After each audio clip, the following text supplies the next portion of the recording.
tempête. Le navire est immense, un peuple entier l'habite. D'après un plan divin, sa charpente est construite. L'homme en a pris le bois aux plus divers climats. 100 ans n'ont pas suffi pour en dresser les mâts.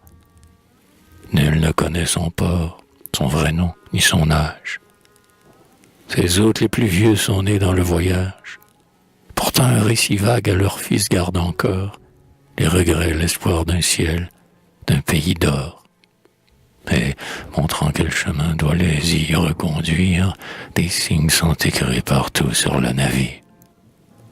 Mais, plutôt que de lire ce livre sacré, chacun se fait un port, une route à son gré.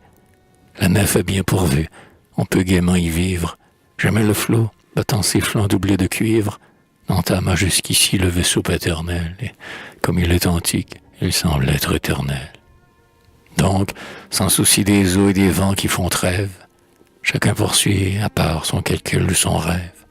Chacun prend pour seul Dieu soi-même et son penchant. Le matelot s'enivre aux danses.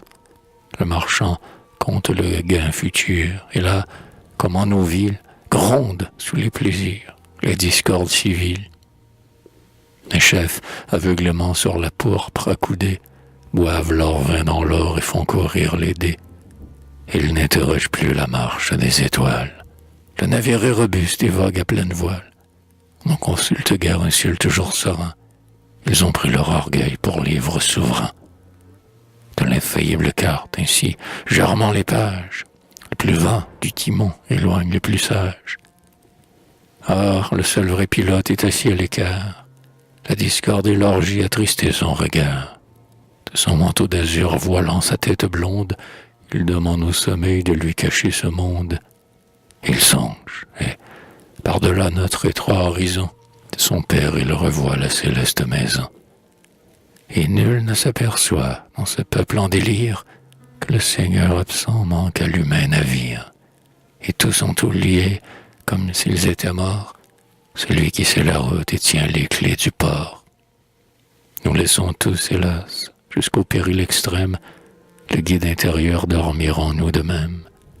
Quand souffle un heureux vent, quand le monde est ami, nul ne songe au patron sur la barque endormie.